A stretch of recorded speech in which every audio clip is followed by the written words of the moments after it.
Hello everyone and welcome to another exciting webinar. So we're in June and it's always a special month at Nu Skin, a month that we dedicate to the force for good.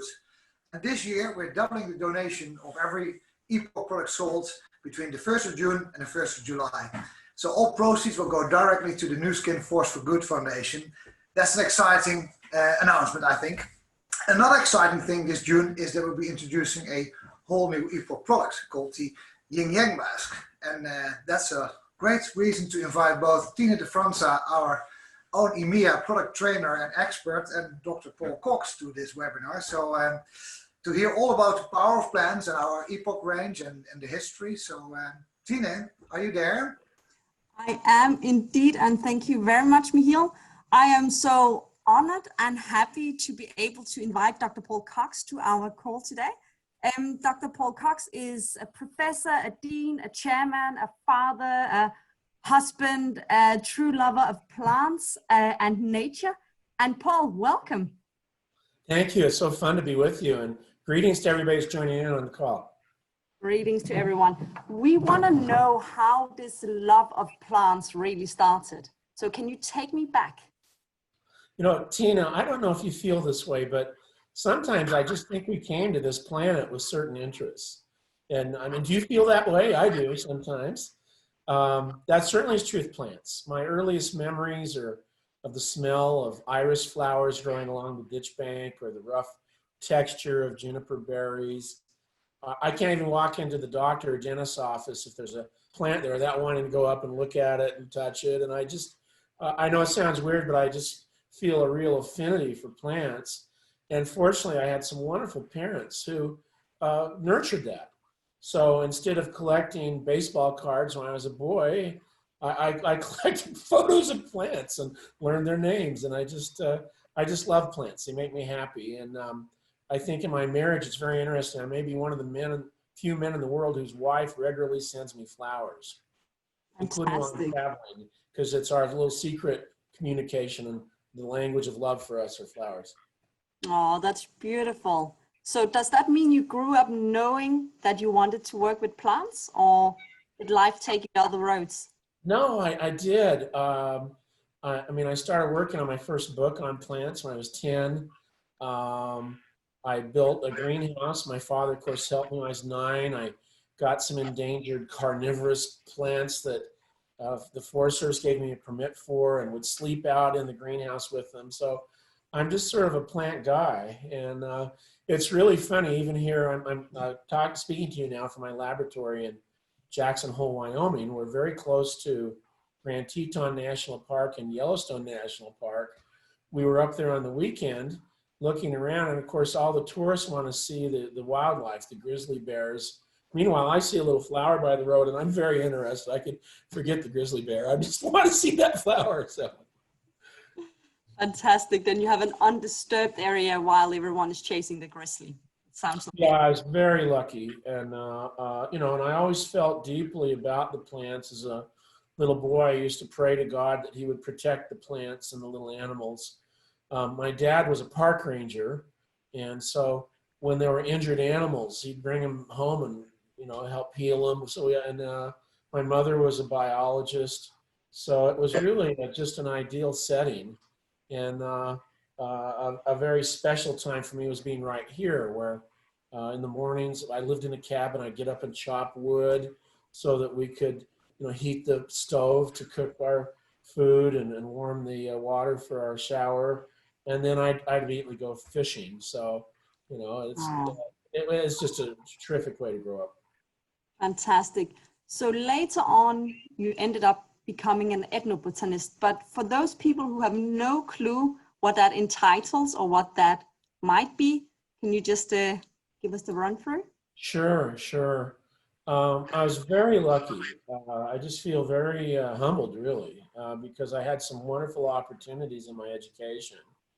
And maybe I'm getting ahead of myself here, but I eventually ended up as an ethnobotanist. An ethnobotanist is sort of like half anthropologist, half botanist, because I study how indigenous people use plants.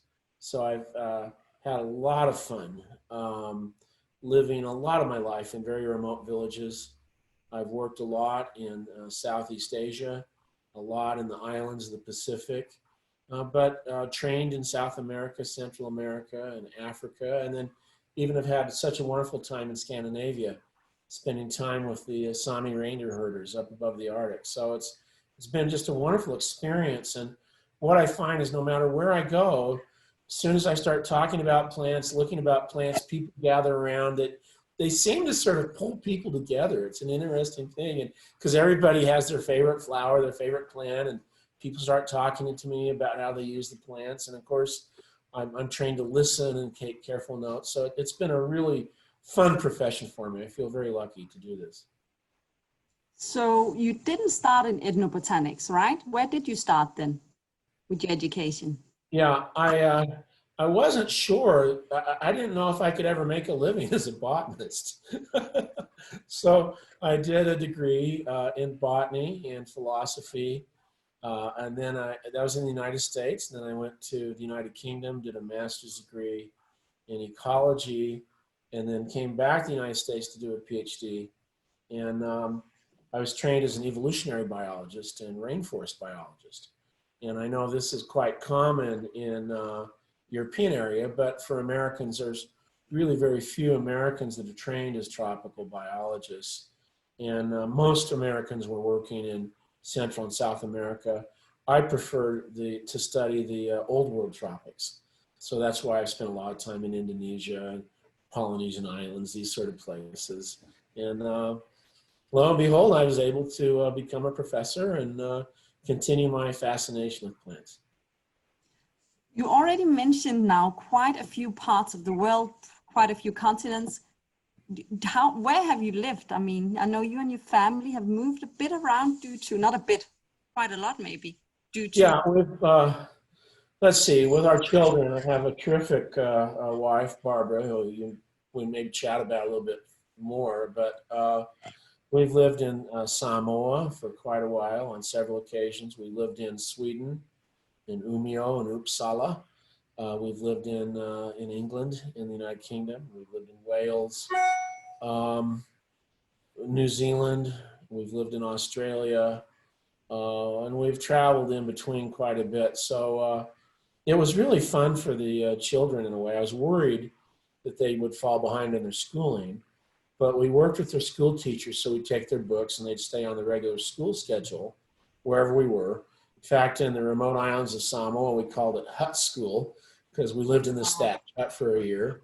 No electricity, no running water, but it was just heaven. And for their breaks in the studies, the children would run down to the tide pool on the beach and play in the tide pool. So they don't feel they were neglected or had any deprivation during this period. Amazing experience for them, and lucky for you that you had a wife who was supportive of your job and who traveled along so you could have this great adventure together, I suppose. Well, she's a mathematician, so turns out you can do math about anywhere. But she's been really a key component, and again, I feel very lucky we were looking yesterday at some mallards on the pond near our home, and Barbara said to me, these are a type of duck. And she said, you know, Paul, they mate for life. And I thought, well, that's what's happened to me. I'm very lucky. Oh, that's beautiful. So all of this travel, all of this work has led to, do you know how many articles and published books? Yeah, I mean, my assistant helps me keep track of this. I think I've written maybe 3 or 4 books and published about 230 scientific articles. So it's been a good career for me. Quite impressive. And I know the late, maybe president contacted you. How and why and what? Oh, that was so surprising, you know.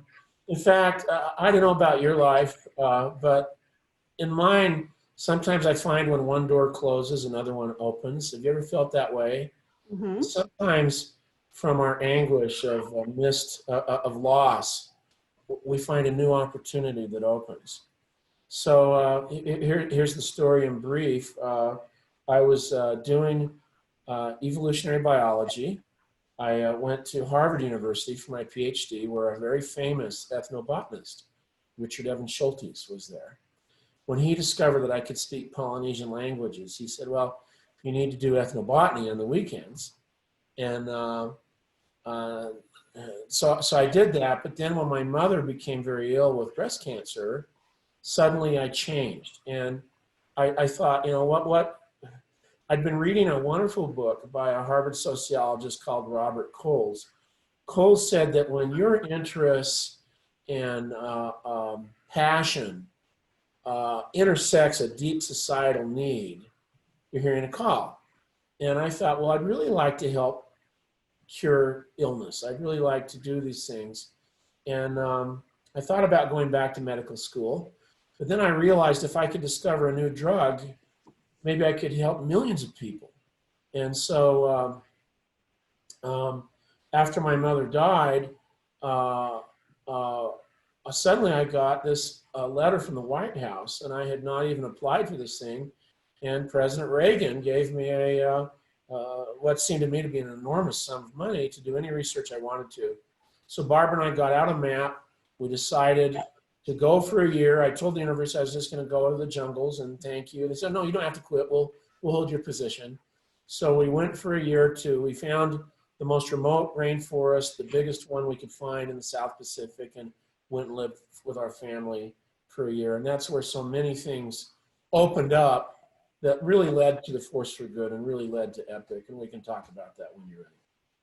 We will. So the late something president gave you a sum of money. I understand it was an award for. Yeah, it was called a Presidential Young Investigator Award. And unbeknownst to me, they had looked at my career and decided maybe this guy has some promise. And so they give a few of these out every year, and I was fortunate to get one. So, and I decided, why not do research that no one would fund? So that's why I went to study with indigenous people, because I spoke the languages. I knew how smart they were, but I really wanted to see if I could study how they use plants for medicine with an eye to helping the fight against the disease that had taken my mother's life, which was breast cancer. So that was your, starting point. So how does one move from thinking they want to try to find a cure for illness to creating fantastic products that we now all use and love? Well, here's the story. I was working with the U.S. National Cancer Institute, who are experts, and I went down to see them, and these were the top officials. I said, you know, I've done some estimations. I said, I think I have a 1% chance of discovering a new drug if I do this, if I go study with these indigenous people. And they said, well, we've been talking about you, Paul, and we think you actually have a 3% chance. I thought, 3%? Wow, that means if there's, 32 other people like me out there, one of us are going to come up with something. So we went to this little village, discovered that the people didn't even have a word in their language for cancer. So again, I was sort of sad. But then I got a letter from the National Cancer Institute. They were working on HIV/AIDS. Was there anything I was finding that might use that? And I suddenly remembered that this healer had taught me how they used a plant to treat a viral disease. And that led to the discovery of prostratin as an antiviral drug candidate. And then the loggers showed up, started cutting the forest down where I collected the forest, the plants. People were weeping. I said, why did you let these guys in there? They said, well, we have to build a school so our children can have an education, or the government will pull the teachers. And we're poor people here. The only thing we have of value is that forest. And I said, well, what if I could raise the money to build the school? Could you stop the loggers? So they sent the two chiefs up to chase away the loggers. These guys had bulldozers and chainsaws. And then I met with Barbara. And I said, Barbara, good news is we've saved a 30,000 acre, that'd be about an 11,000 hectare rainforest. I said, but bad news is we'll have to sell our house and our car because I've got to come up with $85,000 in 6 weeks. In 6 weeks? I had 6 weeks to come up with $85,000 to counter the loggers' offer to buy them out. And you know, if your marriage is working in a moment like that, you know, what's she going to say? And we're sitting in Samoa. She took my hand. She looked in my eyes. Said, Paul, what a great opportunity. How often in our lifetime will we have a chance like this? Let's go for it. Oh, that's amazing. So she agreed, yeah, we'd cash out. Well, word got around the university I was at that, you know, we're probably going to be ending up living in a tent when we returned on the corner of campus. And our friends helped, our family, Ken Murdoch, Rex Mon assisted. And within 6 weeks, we had $85,000. And here's the cool thing. We didn't even have to lose our house. We didn't have to sell our house. So I returned to Samoa with $85,000 in my backpack with the whole village. We walk into the logging firm. And I mean, there's several hundred villagers. And we had purchased the logging rights right out from under the loggers. The villagers turned to the loggers. They said, don't ever come back. Don't cut another tree. Boom. And we'd saved this forest and built this school. And that, in so many ways, was the very first Force for Good project, because it was that courage, really, of Barbara that led to everything that's happened since with Nu Skin. And I'm happy to talk about that when you get a chance. What a story. So that was not even in the cards. You didn't go to save the rainforest or to save. No, I was just a scientist. And, but then I just saw this urgent need, you know. Well, as soon as that happened, word spread that this crazy guy had paid for the school. Other villages approached me and said, we have loggers too, we need to build schools. So we started signing more mortgages for our house, you know, and I had a wonderful postdoc at that time, Tom Selmquist from Sweden. We raised money in Sweden. We built more schools, and this eventually led to creating a foundation called Seecology. But let me back up. When we discovered a new drug candidate for viral disease, for AIDS, in SIDA, I think they call it in France, in Samoa, it was very important to me that the indigenous people got a return on their money from this knowledge. And fortunately, the National Cancer Institute agreed with that. But it takes so long, so many years to get a drug through the development process. I wanted to find a faster returns. And I noticed the women had beautiful hair, beautiful skin everywhere I worked with indigenous people. I said, you know, and some of these women are like, you know, 95, 96 years old. So why do you look so spectacular? I said, well, we use plants. Why didn't you ask? And they showed me. So I wrote this little paper. Maybe indigenous knowledge could be used to help create new personal care products. Suddenly, the biggest cosmetic firms in the world were courting me. I mean, I flew out to one. They picked me up in a limousine that was bigger than our apartment at Harvard, you know, and beautiful laboratories. And I said, okay, great, but how much money can we send back to help these people that need schools, that need water supplies, that need medical clinics? And they said, oh, our lawyers won't allow us to do that. And then I was sort of discouraged, and then somebody said, well, you know, have you heard of Nu Skin? Well, I had, but I didn't know very much. So I made an appointment, went inside these two guys. One guy's name was Blake. This was Blake Roney. Another guy's name was Steve Lund. And I said, well, you know, can we do this? They said, Paul, that's why we have a company. So we can help other people. Of course we can do that. Wow. So we started the Epoch line. And the idea was that every time a product sells, 25 cents, a quarter of a US dollar, goes into the Force for Good, whether the company makes money or not. Furthermore, all of the money goes to the project. There's no salaries, no administration, no bureaucracy. The company covers all of that. So I was so thrilled. And I guess technically the first Force for Good project was them giving a $75,000 gift to build a rainforest walkway in Samoa. Rainforest walkway. So the people could earn income for their elderly folks, like a retirement scheme, without cutting the forest. And what really impressed me was that Steve Lund and Sandy Tillotson are two of the founders. They flew to Samoa to dedicate this walkway. And I mean, we're living in little huts, you know, with crushed coral and woven mats and eating fish heads and And they didn't complain once. They said, oh, this is marvelous. This is fantastic. What an honor to be here. So I really felt that it was, I never anticipated I'd be involved with a business before, but it was fantastic. And then some things really started happening, which are just amazing in terms of the force for good. And we started releasing the Epoch product. So it was a great experience for me. It's quite amazing what can happen if you just open your eyes and ears. So you just went for another purpose, but because you saw and lived and felt it, that's how we have our products today. Yeah, but this was not designed, Tina. We just fell into this. We didn't go there No, expecting to build a school or anything like that. It's just there was this need.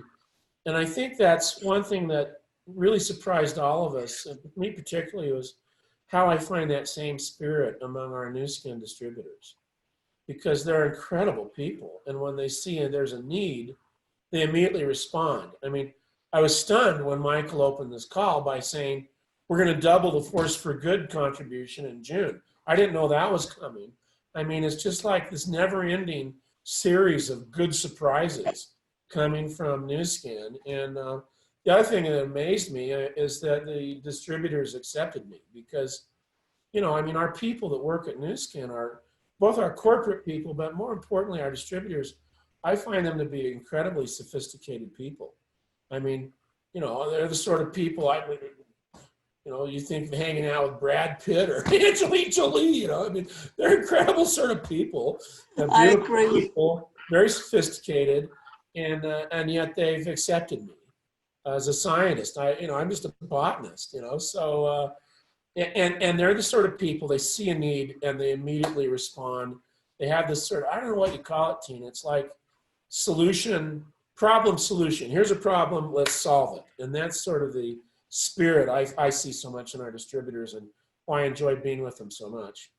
Yeah, no, I agree. I think from a company's point of view, we normally say that it's Force for Good might be 5% of what we do, but it's 95% of who we are. So I've heard Blake Roney say that, and yeah, they're really sincere. I mean, I'm sort of amazed by these guys, you know. I mean, I don't think Steve Lenz even had a parking ticket his whole life, you know. And everything they promise has been great. So as a scientist, that's been really good because when we make a product and I say, and I want something that's expensive or difficult, of course, you know, I mean, if I can just talk about that for a second, when we began designing the Epoch line, they said to me, well, you know, what do you like? What sort of packaging do you like? And, you know, I tried to be diplomatic. I said, well, you know, maybe we need a different sort of packaging for these products. They said, well, what do you like? I said, well, you know, there's a line called Origins. It's sort of interesting. And they hired the designer of that line, Cynthia Graney from New York, hired her full-time as an employer. And so our first product that we released, I don't know if you can see this, it's a polishing bar. Mm-hmm. This has in it a bark of the Siskiyou tree up in Canada. The First Nation people along the Pacific coast rub the bark on their skins before they go out to go fishing. And it sort of glows their skin. And then and it has in there glacial marine mud and the Siskiyou bark, which is red. So Cynthia Graney, and think about this a second. She's New York. She's very sophisticated. When she heard what we were doing, the first packaging coming from this, she put Siskiyou bark in. She put the active plant ingredient in the packaging. So if you ran out of the bar, you could actually rub the packaging on your skin. You know, it was crazy days. They don't do that anymore, of course, but the first release had that in there, and I thought it was great. So it's just been a lot of fun to create these products, you know. Another one, do you have deodorant in EMEA, the Epoch deodorant? Yes. Yeah. This one, I was doing some studies in Haiti, the island of Haiti, with what they call leaf doctors. I had a wonderful graduate student from Haiti who was studying this, and they use this plant. They call it in the Haitian language, Zoranzi. It's Citrus aurantium, a special type of citrus that they rub, and it soothes their skin down. In fact, this it smells. It just, man, I Yes. just smell because it's this raunchy smell from Haiti. Yeah, grab it if you got it, and just get that smell. So, and this is the only deodorant that my father-in-law, who's now 101 years old, can use because it's so gentle, it soothes the skin. Well, here's what happened. We noticed that the women in this village, La Serre, above Port-au-Prince, about an hour drive out of Port-au-Prince, the capital, were carrying water in buckets on their head, Yeah. about 6 miles. And so we thought, well, hey, so we took the proceeds just from this product, got some engineers down, drilled a well down, tested to make sure the water was good, put a state-of-the-art solar submersible pump, build a reservoir. And, it doesn't look really fancy. It's like a big concrete box with a pipe sticking out and a tap. Turn it on, absolutely clean water comes out. Boom, that was our force for good thing. And then I started getting these letters from the ladies in the village saying, we noticed our babies aren't dying anymore. And I hadn't thought about that, but we take clean water for granted. These people didn't have clean water. They're getting water out of the ditch. So that's something we've been doing, is building water supplies, medical clinics, schools, surgeries for children. In fact, the whole company, I think, sort of really focused now on improving the lives of children, which is something I agree with. So who would imagine that a deodorant, by the way, I'm the marketing genius that came up with that name, deodorant. Who would think that that could save the lives of children in a distant village? But I assure you that it did. So, wow. Yeah, speechless. Paul, you've done a ton of great things.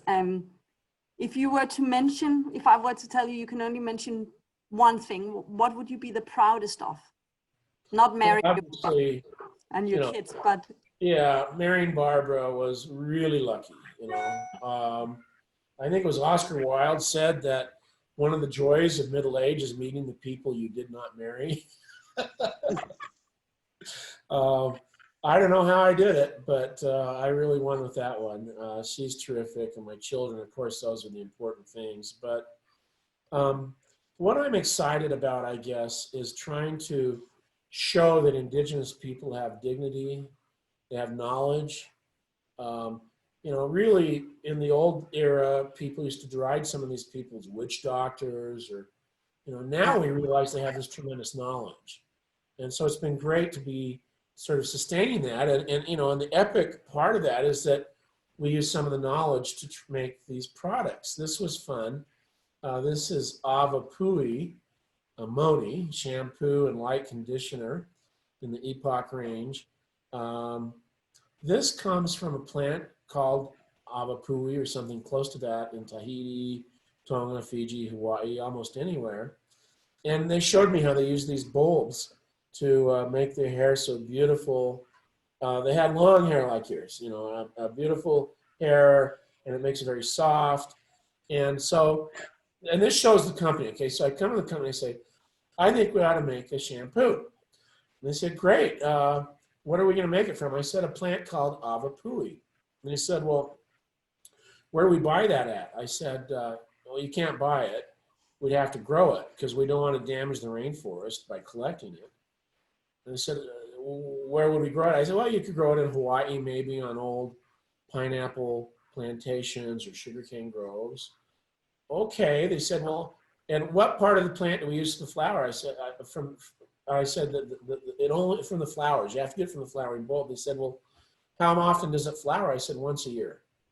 They said, wait, you want us to start a shampoo where we have to grow the plant? We only can use one part of the plant, which is the flower, and it only flowers once a year. I said, yeah, that about sums it up. They said, oh, okay. And they did it. So, when you open this up, I showered with it this morning. The fragrance is that fragrance that you get from the plant. And emotionally, it takes me back to the waterfall where the people originally gave me the plant and showed me how to rub it in their hair. And so no matter wherever I am, whether I'm in Johannesburg or Oslo or Phoenix, Arizona, that morning I begin my day in this beautiful waterfall with these lovely people. And this really matches what Sandy Tilton said to me, because I started working, and she said, well, what do you want? What products do you envision? She said, we want emotional consumables, products that emotionally people connect with and they consume. Well, I mean, it's very dangerous to become addicted to your own product, but I'm actually extremely unsettled if I travel somewhere and I forgot this. I really don't like to put the hotel stuff in the hair, Abakurimoni. I was going to ask you, is there an Epoch product you could not live without? But maybe you just answered that. Abakurimoni, but I do have to say the other one that really we love a lot is Baobab body butter. Mm-hmm. And this was such a fun project for me. I was so impressed with what our company is doing in Malawi. And I said, would it be okay if I tried formulate a product based totally on plants from African villages? They said, well, let us know what you think. And I'd been working in Africa. So I came up with this. It's the fruit of the baobab tree, these big, long sort of fruits. They get the sweet pulp, rich in antioxidants, packed with shea butter. So, and we have other little plants in here that the Africans use to make their skin glow and treat. And so, this stuff, I can't keep it around, even in my laboratory. The scientists all use it. It has this beautiful smell. And here's sort of how fun it is. Because here's a little secret you get by listening to this webinar. If you look in the very top of the package, let me get so there's no light there. There you go. Maybe we can put a picture of it on the screen. You see a little heart up in that tree. I never noticed that. No, it's a secret. We didn't tell anybody. The product designers put it in there. It's our little code because it shows that these plants came from Africa with love. Okay. I mean, the baobab tree is this beautiful tree that, people revere. It shows that we return love to Africa because every time a jar of baobab body butter sells, a tree is planted in Africa. And it doesn't have to be a baobab tree. I mean, in fact, I know a Norwegian distributor who stacks these empty jars so she can see how many trees she's planted, right? Wow. And then it shows, more importantly, I mean, show that again so you can see that heart. It shows, more importantly, that we work for a company that has a heart. So it's our little code that we put in there. We have a lot of fun. We build these products and put little, I don't know what you call them, little secret things in there just to keep us happy. But this product really, to me, sort of encapsulates the Force for Good and what our company is about. And I like what you said, that Force for Good's 5% of what we do, but 95% of who we are. That is a fantastic story that I've been with the companies for many years, but that is the first time for me. So, so you haven't noticed it before. There's a little secret. And it's a product I use every time I step out of the shower. So, but no, I never noticed that. So thank you for that. So I suppose you didn't have a vision to start with because this was like you seeing something and then out of that came this amazing Epoch line. But the vision from it began until what Epoch is now? Is it what you envisioned or? Oh, very much so. And the best way to think about Epoch is it's traditional knowledge accumulated by indigenous people for centuries, combined with cutting edge science. And that potent combination makes Epoch. And if I can, I'd like to mention our newest product, which I understand you're releasing very soon. We are. Can I mention that? Would that be okay? Yes, it would. So this is the Epoch Yin and Yang Mask, which has been such a fun product to work on because it sort of is making peace with your skin. It soothes your skin. It detoxifies your skin. It has in it jasmine sambak, which is this amazing flower used throughout China, throughout Asia. In fact, there's a song that children sing in China. Every school child in China knows this song because the plant's called mulihua, M-U-L-I-H-U-A in English words. Everybody knows this song. Just go on the YouTube and you learn it. I think it'd be fun to learn to sing this at some convention because mulihua about the beautiful jasmine flower. I collect them. They're so pretty. They're so wonderful. We have that. We have in here a Hoya, which is grown under grow weave conditions. This is the company's exploration of having zero impact on the world. It's sort of an amazing hydroponic. I mean, it's just amazing what the company's done with this. And the thing I love about it, it's yin and yang. So when it comes out, do you mind if I demonstrate? Would this be okay? Go ahead. Yeah, it comes out and it's white, and you rub it on your skin. You see how it's sort of white like that. But then if you rub it, it changes colors. See, can you see the color change there? Yes. It goes gray now. It goes gray now because that activates the charcoal. Activates the charcoal there. So I'm getting the centuries of Chinese studies of the mulihua flower, maybe the most flattering flower in China, a cutting edge grow weave technology plant, and then modern new skin science, which activates this charcoal, and it produces a smooth, glowing, detoxified skin. And it's such a nice combination, I think, for a skin regimen with glacial marine mud on a regular basis. I see a glacial marine mud on the back there of your, yeah, grab that if you can. Yeah, I mean, that's so fantastic. That comes from indigenous people in Canada. Went to an estuary. We're trying to get clay to make pots. They couldn't make pots, but they find their hands are so beautiful. That's glacial marine mud. And then that really, you use that regularly. And then use this, maybe in the evenings or in the mornings if you want it to sparkle. It's sort of a way to really tone your skin and make it glow and sparkle. But you have to be careful. My daughters had masks on when the FedEx guy came to the door. And they opened the door, and of course he sees like New Guinea mudmen. This guy was a little startled. But it's really fun, and we're having a lot of fun with this. So I have a confession to make. The Epoch products I designed, a lot of them are just ones that I wanted myself, and so it's fun to be able to make your own products, I mean, the other one that's sort of fun that way is Ice Dancer, which is a companion product to Firewalker.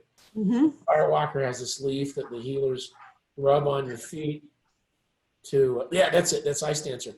Well, I actually invented that when I was living in Sweden. I was the professor there. Yeah, I was the professor. Close to home. Good stuff. And they have this great race there they call the Vasaloppet, where people ski these ridiculous distances and their legs are tired. So we put in, hold that up again. Hold up the, yeah. And right, and then smell it. Can you open it up and just smell it? Tell me what it smells like. Because yeah, go ahead. It smells like mint and like crystal clear ice, if crystal clear ice had a smell. Yeah, you got it. Because what happens is the Native Americans will run 50 to 100 miles and rub this special mint arvensis, on their legs. And then I combine it with some wonderful European ethnomedicine. So the idea is it's to use on your legs that are tired and achy. Most people, when they put it on, they feel initially a cooling sensation, mm-hmm. and then sort of a warming sensation. But we use it after skiing now in my family. We don't go skiing without it.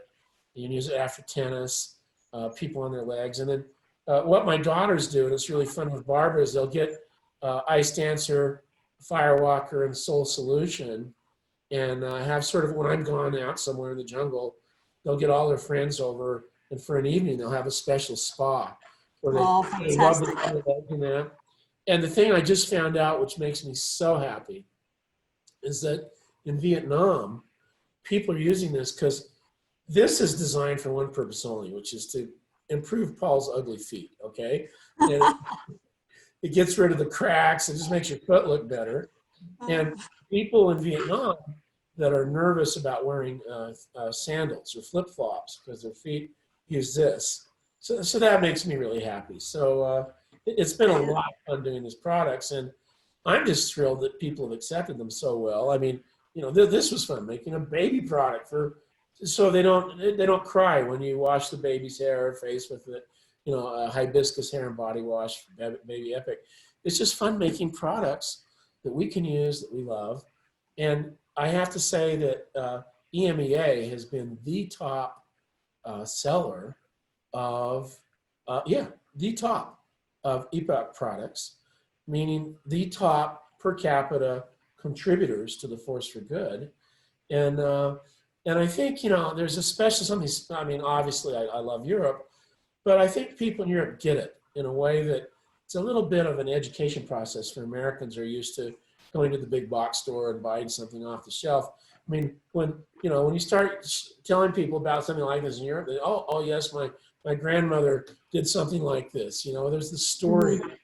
There's and we look at German Commission E, where they are using, or Sweden or Switzerland, they're using plants in the pharmaceutical industry. People understand the power of plants in Europe in a special way. And I think our younger active consumers like this sort of stuff. So it's been a great thing for me to be part of that. And my hat's off to you and to all the distributors. What you're doing when you sell these is really not only getting a good product, at least I hope you like it, but more importantly, making a lasting contribution to the force for good, which has been just such a terrific thing for me. And could I maybe go to one little story about force for good? Would that be okay? Do it, please. So in Madagascar, which is like really the world's treasure box of biodiversity, I mean, lemurs and flying foxes and orchids, there's this really remote village in the south that we found out had no proper school. So using Force for Good funds, we built the people a school there. And they were so happy to have a school for the children. In turn, they agreed to protect the forest, all the little animals and things in it. So a win-win. But then we found out that children from another village wanted to come to the school, but they had to swim a raging river that was seasonal to get to school. I mean, risk their lives to get to school, my heavens. So we said, well, we'll build a bridge. Boom. So we built a bridge using Force for Good funds. And when the bridge was dedicated, the elders started crawling across it because they'd never seen a bridge before. I said, no, you can walk across it. It'll hold your weight.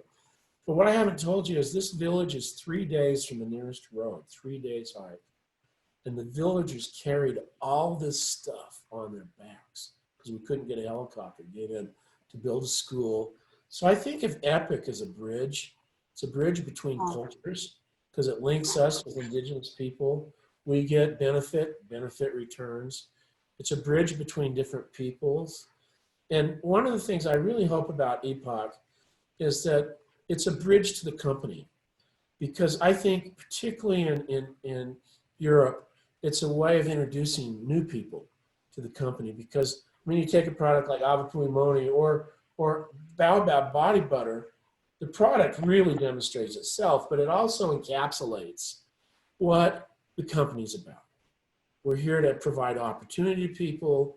We're here to provide the top grade products. I mean, if you want cheap products, well, there's other places you can get those. But you want the best, this is it. And it opens up, my dream would be that Epoch could be used as a greeting card to open up all the other great products our company makes to people. So I'll be very interested in hearing distributor stories and see if they're able to use Epoch as sort of a greeting card to open up the company to other people. I think that is a great introduction, and hereby given to all of the viewers right now. Paul, I think it's been amazing. I think that has been nearly settled for 10 minutes now, meaning you need to go and wash it off with warm water, but we will go into that product. Well, I'm hoping that the detoxification will reach into my brain and pull out some of the toxic issues that are afflicting my country right now. So I don't think there's anything toxic.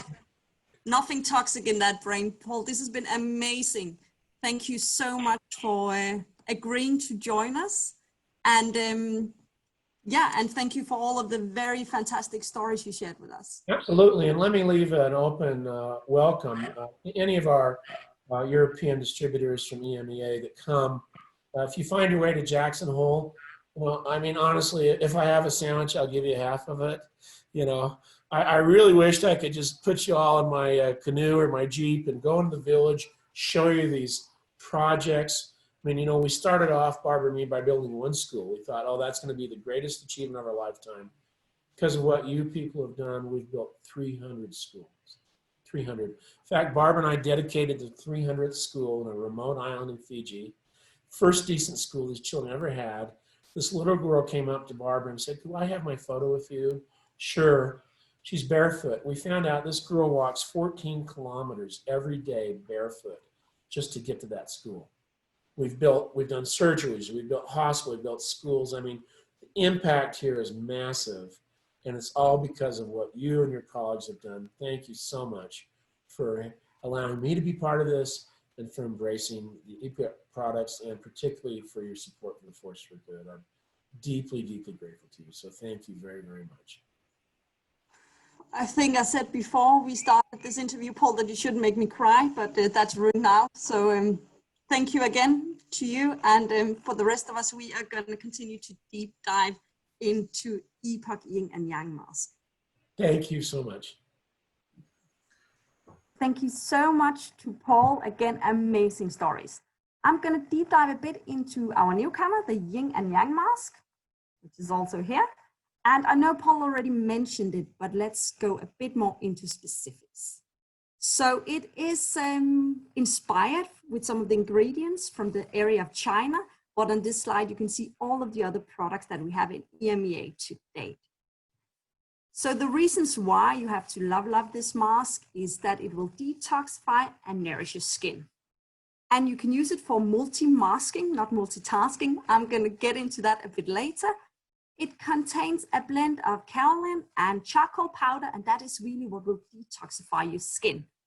It will make your skin look healthier, brighter, fresher, and more luminous. It will reveal softer and smoother looking skin, and your skin will feel soothed and more balanced. It has this scent of this specific jasmine flower that Paul already talked about, and that's really going to help you de-stress, and it'll promote inner harmony and glow. And then it contains an ingredient that is CEA grown. And I'll go a bit more into detail with that in just a second. And then Paul already mentioned it. Every time you buy one of these Epoch products, you are donating 25 cents to the Force for Good. And he just told you how much good we are actually doing in the world. So even more reason to love it. Key ingredients that you will find in this product are a few. Some of the ones I want to mention is the porcelain flower extract. This is the one that is CEA grown, and that is what we're going to talk about later. But it's really this ethnobotanical extract that is grown in our very special way. Then it contained the jasmine, type of jasmine scent that you also see here.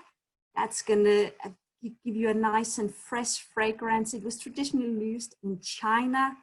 And that is also what Paul talked about. And then, of course, you could see the product changing color, and that was due to the charcoal powder and another absorbing agent as well.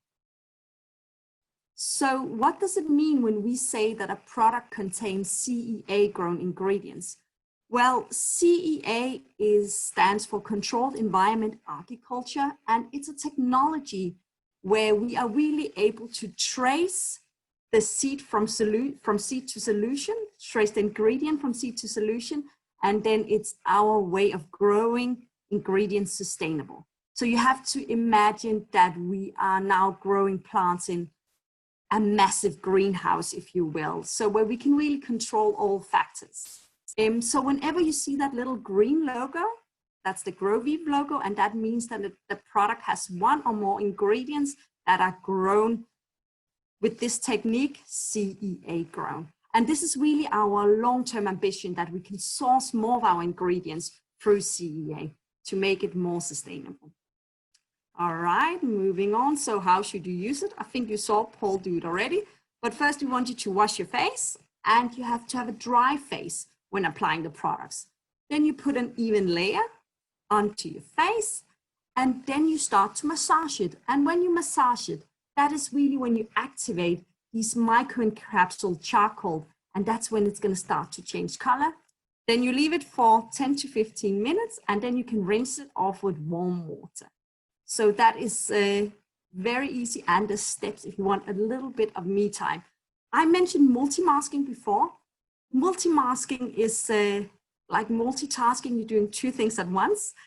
But multi-masking is when you use two different masks.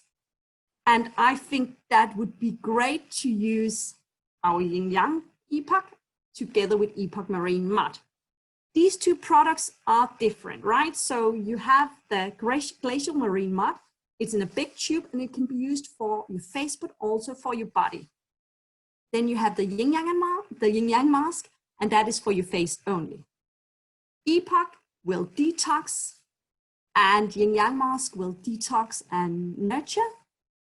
Epoch Marine Mud is made with sea clay that contains loads of minerals, and Yin and Yang Mask is made with charcoal powder, porcelain flower, jasmine, scent, and so forth. So they are quite different.